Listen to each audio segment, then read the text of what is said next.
Hello, ladies. Thank you for tuning in to Far Above Rubies.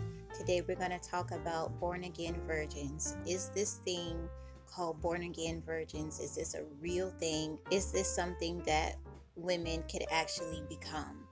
The term born again virgin is not in the Bible, but we do know that it is in the Bible that Jesus said that we should be born again in order to inherit the kingdom. But the term born again virgin is not a biblical term, but what that means is a woman who had sex, usually before marriage, and then she gives her life to Christ, and now she is a born again virgin, meaning that she is now practicing celibacy or abstinence after the fact.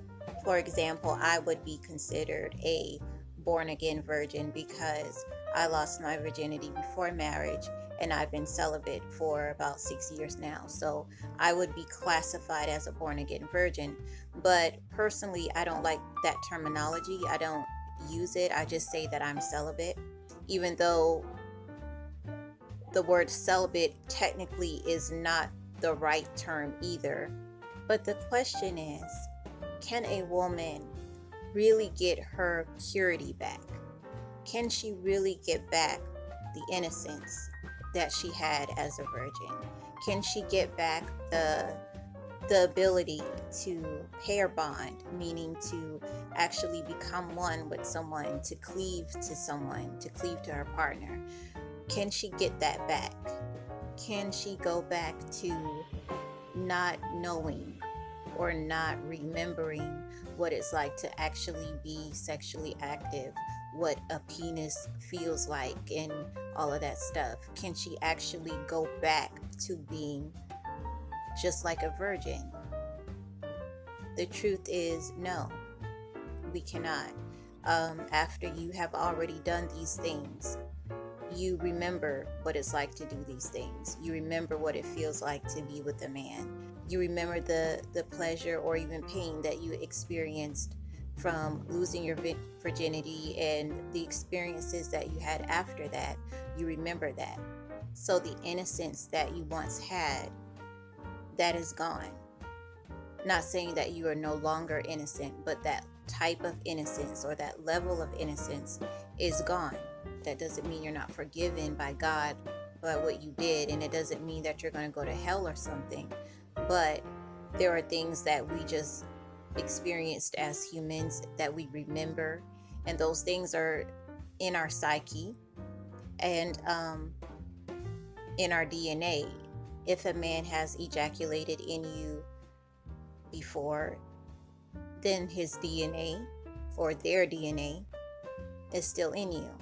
So when we are born again virgins, we are not really back to our virgin state, because there is a lot that happens physically, spiritually, and mentally when we have sex with someone.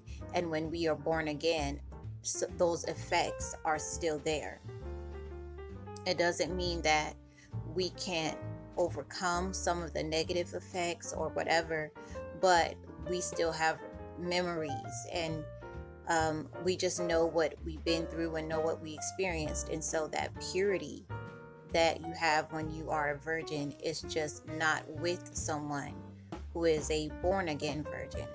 So all of this goes to show why it is very important for a woman who is a virgin to keep her virginity until marriage, because there is a loss that you will experience by losing your virginity. You're not just going to have the sexual experience. There are other things that are going to happen inside of you that is going to change you forever.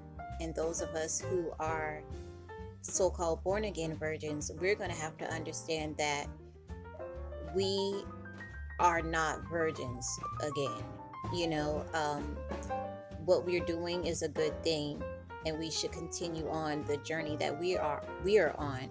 But we have to understand that we are not virgins again. We do not have our same purity back. Respect the women who are real virgins who still have that same purity and innocence and inexperience, which is a good thing. And we have to respect their position that they're in and not try to go out here, have the experiences that we had, and then turn around and still say, well, I'm a virgin too. No, you're not.